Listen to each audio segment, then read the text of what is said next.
Mis queridos amigos y hermanos, sean todos bienvenidos nuevamente a este comentario al texto bíblico sobre el cual la lección de la escuela sabática está basada. Para nosotros es realmente un privilegio acompañarles y en el nombre del Señor queremos ofrecer nuestras más sinceras y sentidas disculpas por no haber hecho disponible el comentario al texto bíblico de la lección número 3, la lección pasada. Permítanme decirles qué es lo que ocurrió. Mi familia y yo estábamos en un viaje misionero en el territorio de Colombia y este servidor, aparte de no tener acceso a un lugar con suficiente internet para poder grabar, editar y subir el comentario a nuestro canal, aparte de esto, este servidor también estuvo predicando con la garganta congestionada, al aire libre, en un lugar donde había mucho polvo, y entonces perdí casi totalmente la voz.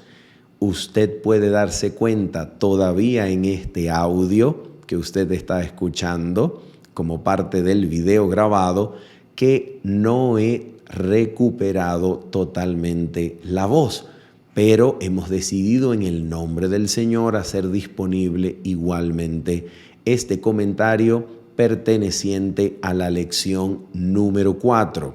Lección número 4, compartir la misión de Dios. Por esa razón no hicimos disponible el comentario de la semana pasada, pero haremos lo posible en el nombre del Señor para comentar algunas cositas pertinentes de aquella lección, también en esta, y así agrupar las ideas principales.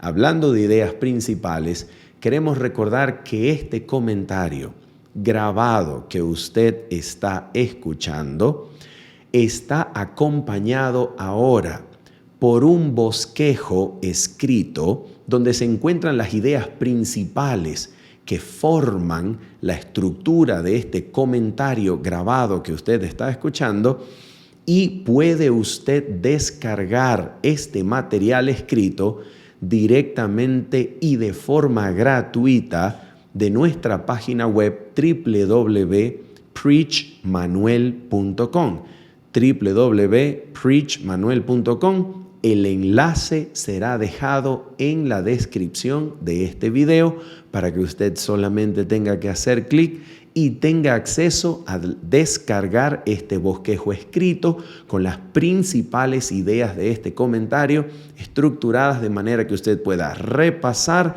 compartir, y así, bien sea que usted sea un estudiante de la escuela sabática o un maestro de la escuela sabática, usted tenga estas ideas principales de manera escrita en sus manos para poder compartirla. Habiendo dicho esto, entonces queremos orar para compartir, para comentar y profundizar en el texto bíblico pertinente a la lección número 4 de esta presente trimestre, que se titula La misión de Dios, mi misión. Vamos entonces a orar y comenzamos con este comentario. Oramos. Nuestro Padre bendito y santo, en el nombre preciosísimo de Jesucristo nuestro Señor, nombre bueno y suficiente, nosotros queremos, Señor, entrar en audiencia santa delante de tu trono, amparados en los méritos de Cristo, sabiendo que en Cristo, Señor, tenemos respuesta a nuestras oraciones, y en su nombre bendito pedimos que nuestras miradas sean elevadas a pesar de nuestros defectos y podamos contemplar a Cristo y su carácter de gloria en la hermosura de su santidad en el texto bíblico, para así ser transformados de gloria en gloria por medio de tu Espíritu, Señor. Te pedimos, Señor, que nos instruyas, que nos hables en el nombre precioso y santo de Cristo Jesús. Amén y amén. Muy bien, mis amigos, Vamos entonces a comenzar por Génesis capítulo número 12. ¿Por qué razón vamos a comenzar por Génesis capítulo número 12? Porque aquí se encuentra la clave de la principal enseñanza que Dios quería mostrarle, enseñarle, instruirle a su siervo Abraham. ¿Qué era aquello que Dios quería desarrollar en Abraham? La historia de Abraham es una historia riquísima en detalles, riquísima en lecciones espirituales para nosotros que somos de la fe de Jesús, que creemos en aquel que fue resucitado de los muertos, a la semejanza de Abraham, que creyó en aquel que resucita a los muertos y llama las cosas que no son como si fuesen. Nosotros, por tanto, participamos del mismo tipo de fe de Abraham para ser así justificados en Cristo como lo fue el patriarca Abraham. Si nosotros participamos de la misma fe, del mismo tipo de fe de Abraham, ¿qué era lo que Dios quería que Abraham creyese? ¿Qué era lo que Dios buscaba en Abraham, su siervo? ¿Cuál era la lección más importante que Dios quería enseñarle a él, a Abraham, para que él aprendiese a creer en Dios según esa lección, de manera que nosotros podamos participar también de la misma fe, aprendiendo y siendo instruidos por Dios de la misma forma en que lo fue Abraham? La clave se encuentra en Génesis capítulo número 12. Y vamos a leer el primer versículo que presenta de manera enfática esta lección. Mira lo que nos dice Génesis capítulo número 12. Leemos. Pero Jehová había dicho a Abraham: vete de tu tierra y de tu parentela y de la casa de tu padre a la tierra que te mostraré. Miren esto. Piensen con suficiente detenimiento y meditación las palabras de Dios. Dios está llamando a un hombre y la única indicación que este hombre tiene para cumplir la invitación o llamado que Dios le está haciendo, la única brújula, el único mapa, la única claridad del asunto que él tiene es la voz de Dios que le hace el llamado. Abraham no tiene ninguna información sobre la tierra a donde va. Abraham no tiene una visión para que él se convenza basado en lo que puede ver de esa tierra y creer que la tierra es buena y creer que la voz tiene razón para luego convencerse y decidir seguir esta voz. Abraham solamente tiene una brújula, una ruta para seguir, y esa brújula, esa ruta, ese mapa es la voz de Dios que le habla. Eso es todo, eso es suficiente. Esta voz lo invita a salir inicialmente de Ur de los Caldeos. ¿Qué cosa es Ur de los Caldeos?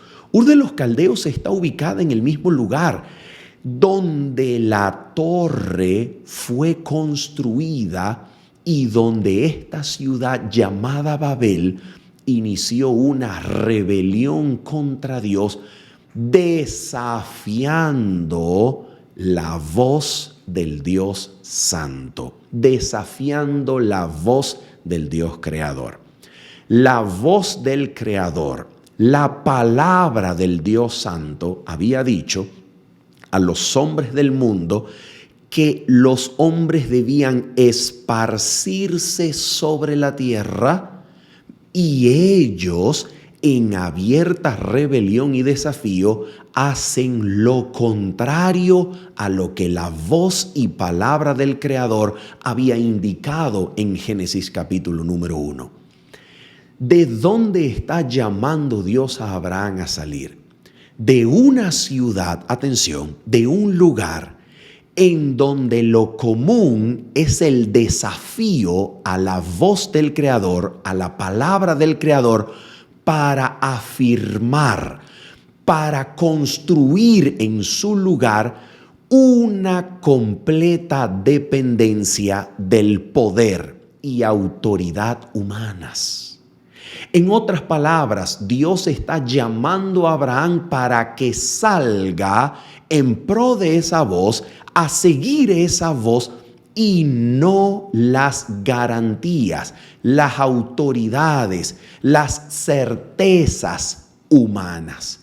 Dios está llamando a Abraham a salir del lugar en donde la confianza en el elemento humano, la confianza en el yo, la confianza en el hombre, la voz del hombre, la autoridad del hombre, la opinión del hombre, las garantías del hombre, las promesas del hombre reinan, a un modo de vida en donde solo la voz del Creador dicta la ruta, señala el camino, y esa palabra es suficiente.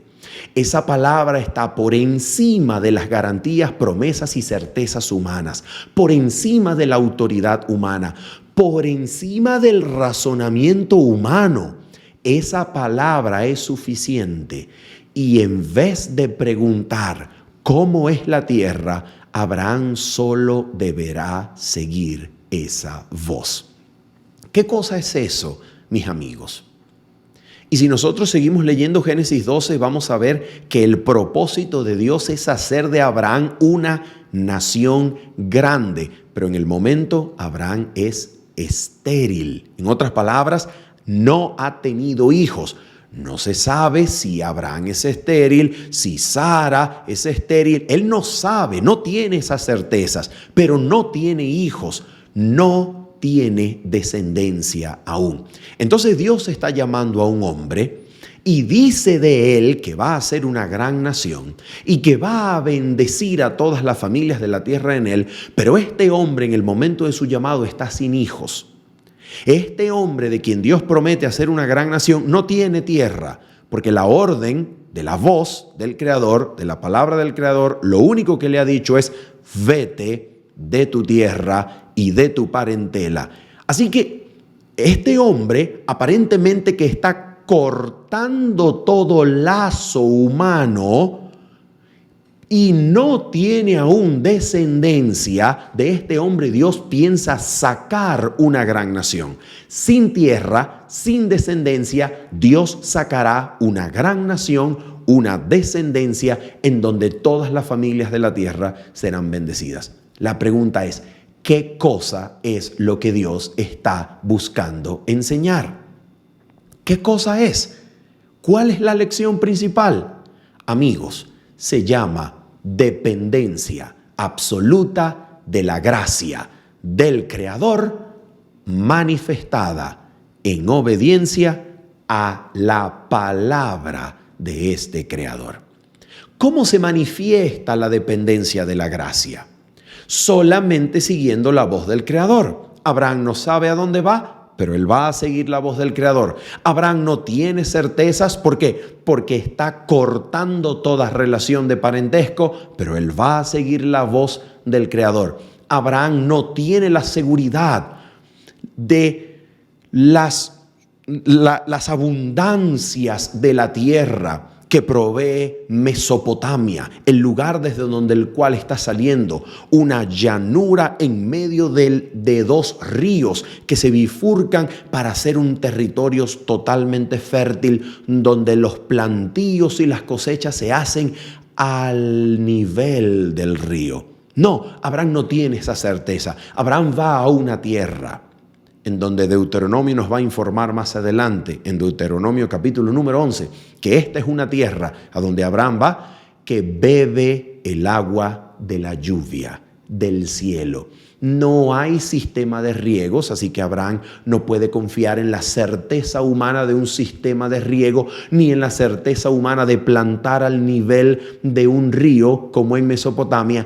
Abraham va a una tierra en donde la primera y principal lección que Dios quiere hacer y enseñar para sus siervos es la absoluta dependencia de la gracia del Creador. ¿Cómo se manifiesta esta dependencia? Siguiendo la palabra del Creador. Su palabra es suficiente. Su palabra está por encima de las certezas humanas. Su palabra está por encima de las seguridades humanas. Su palabra está por encima de las opiniones, de la autoridad humana. Abraham está saliendo de Babilonia, la idolatría del yo, la confianza en el yo, la confianza en la autoridad del hombre por encima de la palabra del Creador, para comenzar una forma de vida que solo tiene una seguridad: la gracia del que llama, la eficacia de la voz del Creador, el poder de su llamado, el poder y la fuerza del que llama. Esa es la lección que Dios quiere enseñar a Abraham. Y es la lección que nos quiere enseñar a nosotros. Si nosotros queremos compartir su misión en esta tierra. ¿Cómo sabemos eso? ¿Cómo tenemos certeza de eso que estamos diciendo? Mira lo que dice la Escritura. Vamos a mirarlo brevemente. Vamos a mirar lo que dice la Escritura en el texto de Lucas capítulo número 10, para que tú veas que la misma lección que Dios quiere enseñarle a Abraham, la enseñó a sus discípulos cuando los envía en misión. Miren lo que el Señor nos enseña en Lucas capítulo número 10 y vamos a comenzar a leer en el versículo número 1 en adelante. La palabra de Dios dice: después de estas cosas, designó el Señor también a otros 70, a quienes envió de 2 en 2 delante de él a toda ciudad y lugar a donde él había de ir. Escucha esto. Y les decía: la mies a la verdad es mucha, mas los obreros pocos. Por tanto, rogad al Señor de la mies que envíe obreros a su mies. Id, he aquí yo os envío como corderos en medio de lobos. Ahora escucha esto, versículo número 4. Aquí está el texto y vamos a resaltarlo para destacarlo en pantalla. Dice así, escucha esto. Mira lo que dice aquí. No llevéis bolsa, ni alforja, ni calzado, y a nadie saludéis por el camino. Atención, versículo número 5 en adelante. En cualquier lugar, escucha esto, en cualquier casa, donde entréis, primeramente decid: paz sea a esta casa. Y si hubiere allí algún hijo de paz, vuestra paz reposará sobre él, y si no, se volverá a vosotros. Escucha, versículo 7. Y posad en aquella misma casa, comiendo y bebiendo lo que os den, porque el obrero es digno de su salario. No os paséis de casa en casa. ¿Cuál es la lección de Cristo aquí? A ver, Jesucristo llamó a los discípulos y les mostró un plan de autosostenimiento, en donde le mostró con figuras numéricas, con datos numéricos, cómo iba a ser el sistema de sostenimiento de los discípulos, mostrándole ingresos, egresos, presupuestos. O Jesucristo les dijo: no lleven nada. No lleven provisión, no lleven bolsa, no lleven alforja. En otras palabras, Jesucristo les está diciendo: vayan. ¿Pero qué vamos a comer? vayan en la casa donde los reciban, comerán lo que os pongan delante. Usted se está dando cuenta lo que Cristo les está diciendo a los discípulos. La pregunta es, a ver, ¿cuántos de nosotros estamos dispuestos a ir sin un plan de financiamiento? Voy a preguntarlo de otra manera. ¿Cuántos de nosotros estamos dispuestos a ir sin viáticos? ¿Cuántos están dispuestos a ir sin saber cómo serán sostenidos? Ese es el punto. El punto es que los discípulos de esta misión de Cristo en Lucas 10 van en completa, absoluta dependencia de la voz que les promete que serán sostenidos. Ni bolsa, ni alforja, no llevan nada con ellos. No hacen provisión para sí por mandato de Cristo, sino una completa dependencia de la voz que los instruye y que les proveerá en el camino. Yendo, recibirán provisión. No la llevan consigo. ¿Cuál es la lección que Cristo está queriendo enseñar a los discípulos? ¿Qué es lo que los discípulos han de aprender aquí de su maestro? Dependencia, absoluta dependencia. Y esa es la primera lección que Dios le quiso enseñar a Abraham. Esta completa dependencia, esta absoluta entrega a la gracia, para que la gracia haga por medio de la palabra del Creador lo que la gracia quiera hacer con nosotros.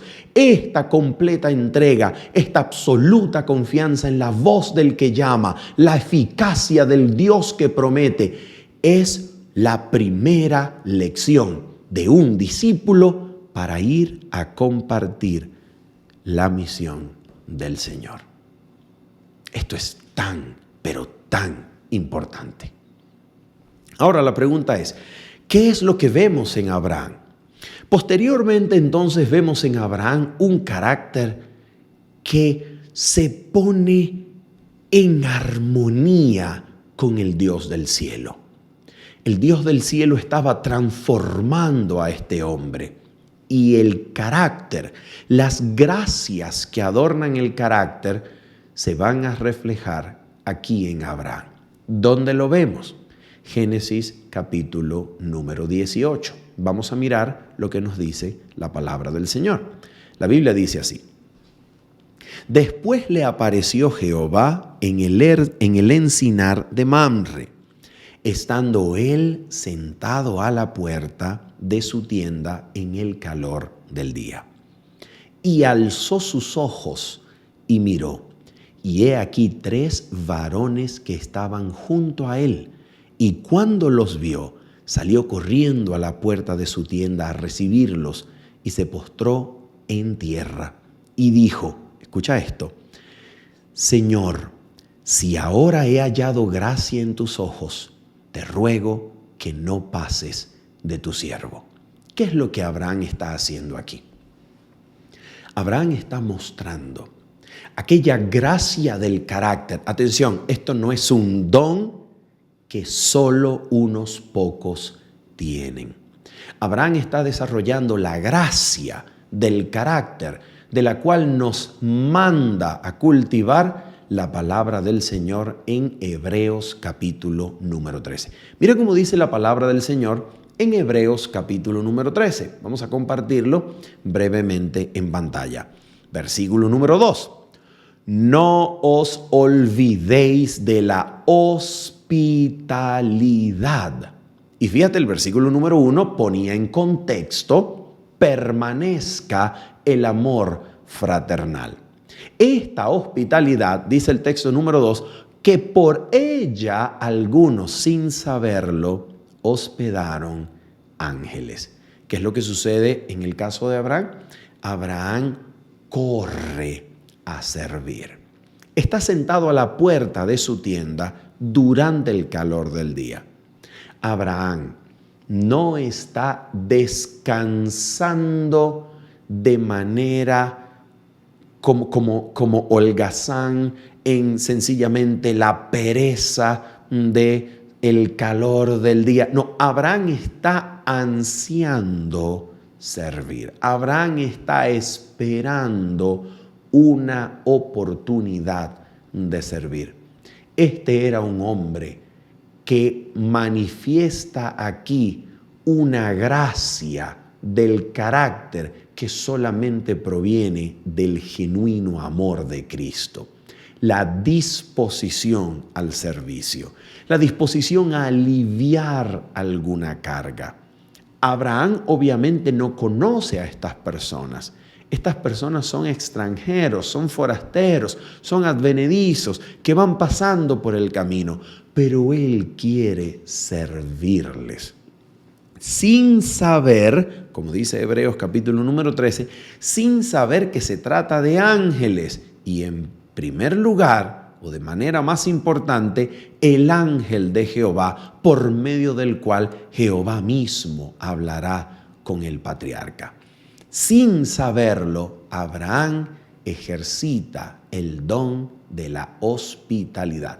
Como dijimos, este no es un don que algunos tienen y otros no. Como por ejemplo, yo no quiero recibir en mi casa ni servir a nadie porque es que yo no tengo el don de la hospitalidad. No, esto es una gracia del carácter. Y si uno no la ejerce, uno debería pedirla, porque Dios anhela que nosotros sirvamos así al advenedizo. Dios anhela que sus siervos manifiesten deseos, manifiesten intención de servir. Ahora bien, escucha esto. Lo que ahora va a acontecer en el relato de Abraham con estos tres varones es que estos tres varones se disponen a ir a Sodoma. Y entonces la historia bíblica nos dice lo siguiente. Génesis capítulo número 18 y vamos a comenzar a leer en el versículo número 16. Dice la palabra del Señor así.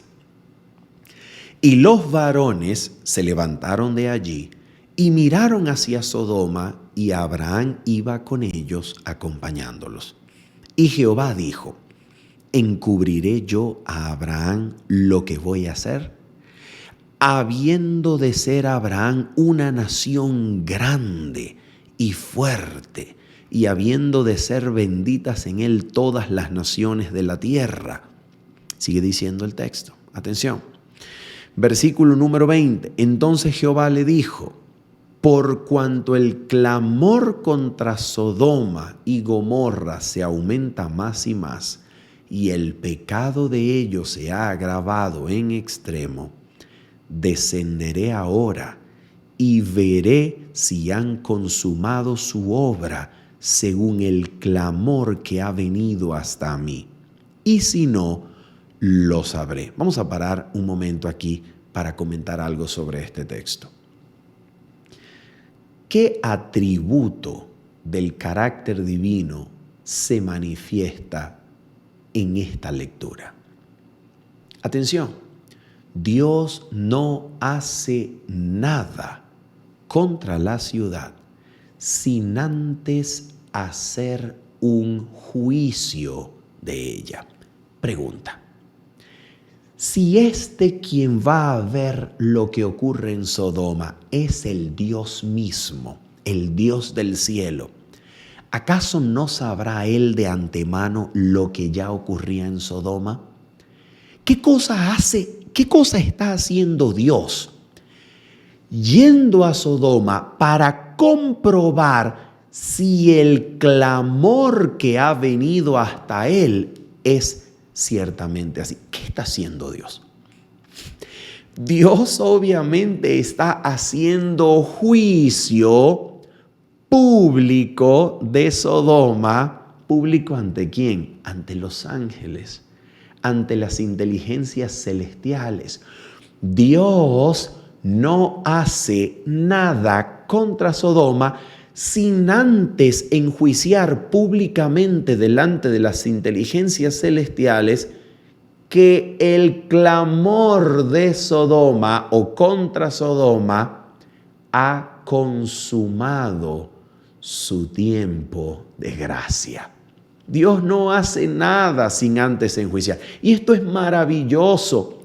Dios no tendría necesariamente que dar explicación a nadie, porque Él es Dios, no tiene a nadie por encima. ¿A quién le va a rendir cuentas si es el creador de los cielos y la tierra?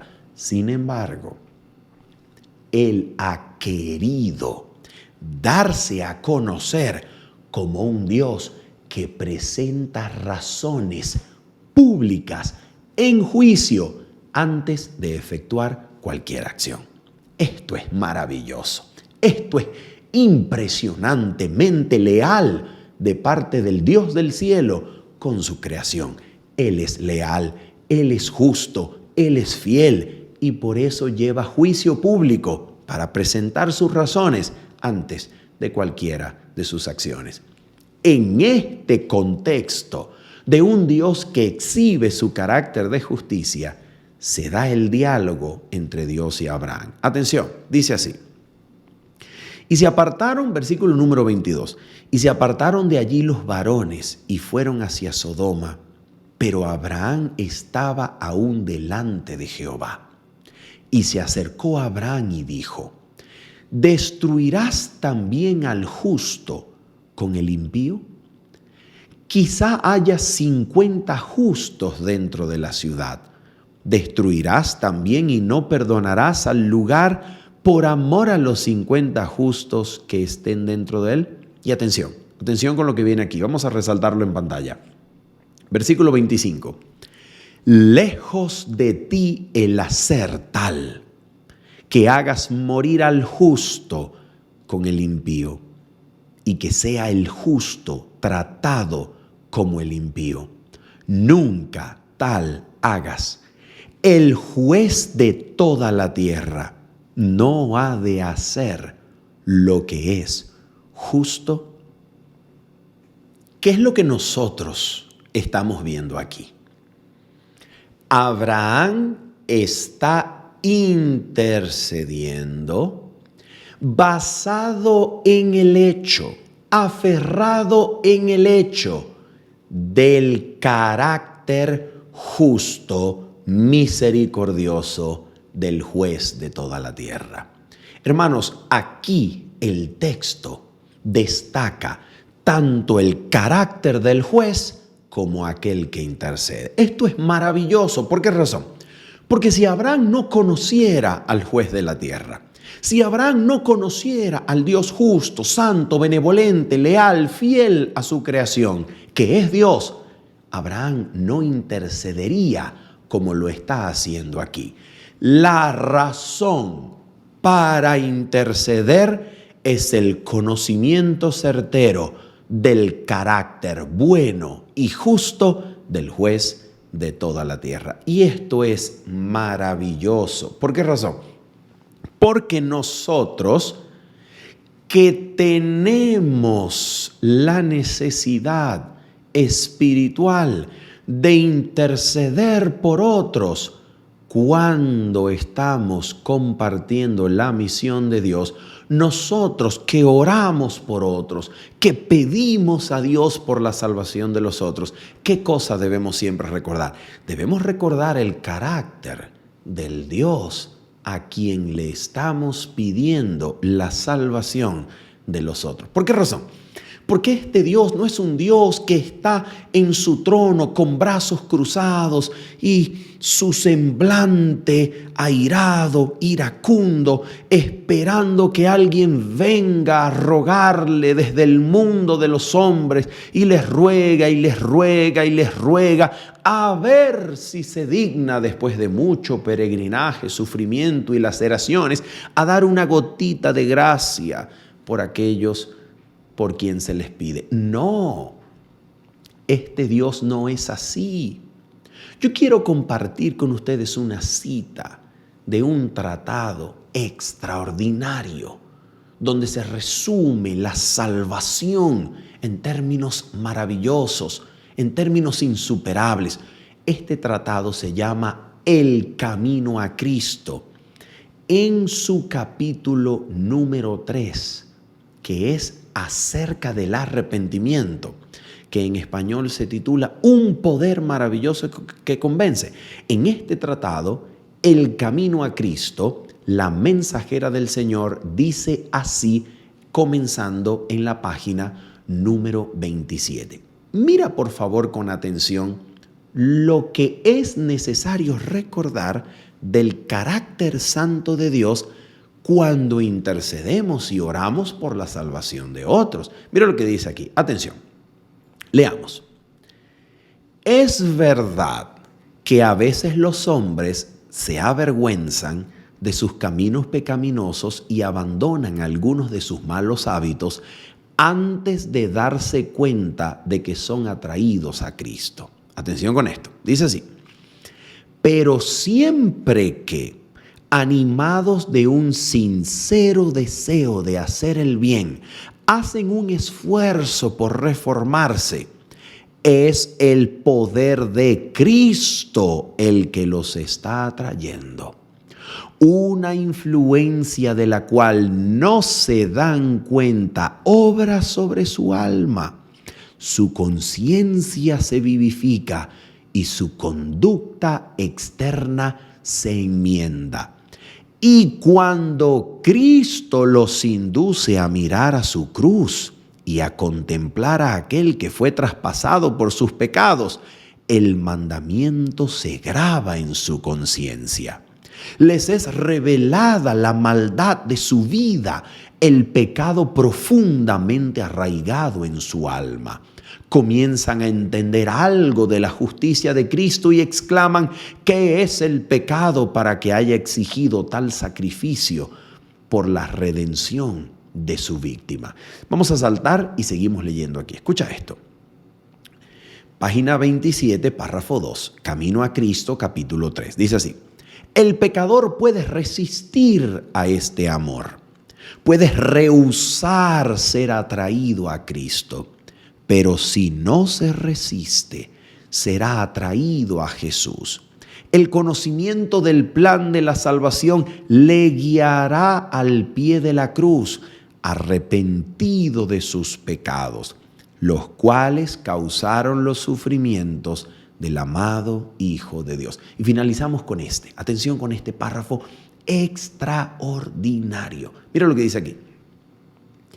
La misma inteligencia divina que obra en las cosas de la naturaleza habla al corazón de los hombres y crea en él un deseo indecible de algo que no tienen. Las cosas del mundo no pueden satisfacer su ansia.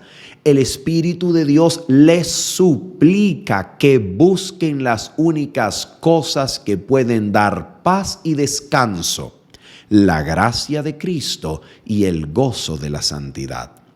Por medio de influencias, por favor noten esto, vamos a resaltarlo en pantalla para que quede bien claro para nosotros. Dice así. Por medio de influencias visibles e invisibles, nuestro Salvador está constantemente obrando para atraer el corazón de los hombres y llevarlos de los vanos placeres del pecado a las bendiciones infinitas que pueden obtener de Él. A todas esas almas que procuran vanamente beber en las cisternas rotas de este mundo, se dirige el mensaje divino: el que tenga sed, venga, y el que quiera, tome del agua de la vida de manera gratuita, de balde.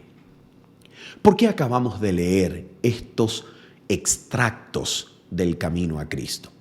Los leímos con la intención de que usted pueda darse cuenta que cuando usted ora por la salvación de alguien, no es allí que comienza el proceso de Dios por atraer a esta alma hacia Cristo y su justicia. No.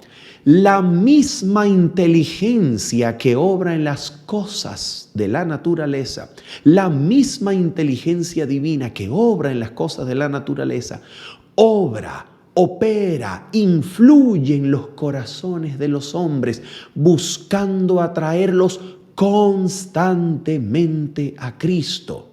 El pecador puede resistirse a esta atracción.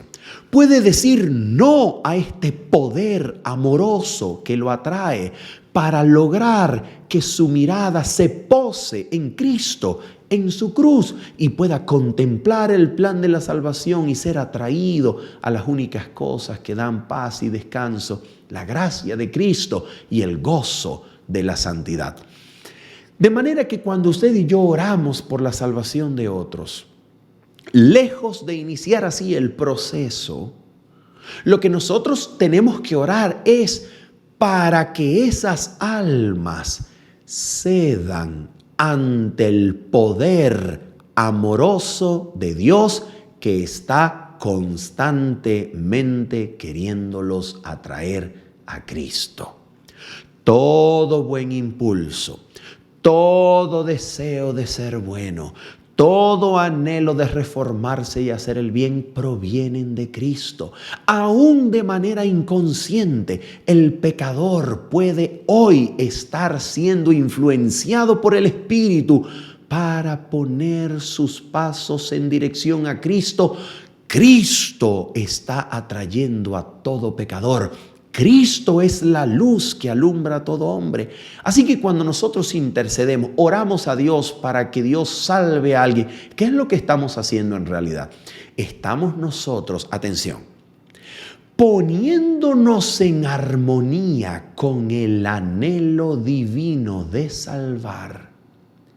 Y estamos pidiéndole a Dios, que es el libre albedrío, que tiene que ser entregado, que tiene que ceder, que tiene que decir sí, que tiene que no oponerse o resistirse ante esta gracia o poder de atracción de Cristo que atrae al pecador, pueda entonces ese libre albedrío ceder, ser entregado, y así las almas puedan ser atraídas a Cristo, para que el conocimiento del plan de la salvación produzca en ellos un poder subyugador que subyugue, que someta la voluntad, los deseos, las pasiones, más y más a Cristo. Eso es aquello en lo que consiste interceder, orar.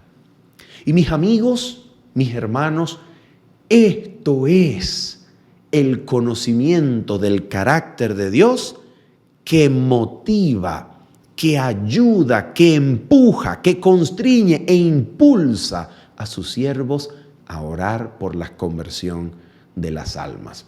¿Por qué? Porque nosotros sabemos que Dios es bueno. Amamos a Dios, nos gozamos en su amor, hemos probado y hemos gustado que es bueno, y por eso queremos compartirlo con otros, para que las vidas de otros también prueben de este amor que transforma el alma, la purifica, la eleva, cambia todo en la vida y nos hace semejantes a nuestro Señor. Esto es de lo que se trata, compartir la misión del Señor. Nosotros somos meros canales, meros instrumentos por medio de quienes Dios anhela fluir su gracia para que el toque de vida despierte vida en aquellos cuyas facultades están muertas y viven en delitos y pecados muertos. Que el Señor pueda usarnos, que el Señor pueda movernos y constreñir nuestras vidas a compartir el amor del Dios que anhela transformar, salvar, regenerar, elevar y llevar al reino de gloria a muchos hijos. Habiendo dicho esto y esperando que usted haya podido compartir, crecer, meditar por medio del conocimiento de Cristo y su carácter justo en las Sagradas Escrituras y así crecer de gloria en gloria a su imagen y semejanza, nos despedimos en esta ocasión de ustedes, mis amigos, diciéndoles bendiciones. Nos vemos el día sábado, 7:30 de la mañana, para compartir en vivo más de la palabra del Señor. Bendiciones. Chao, chao.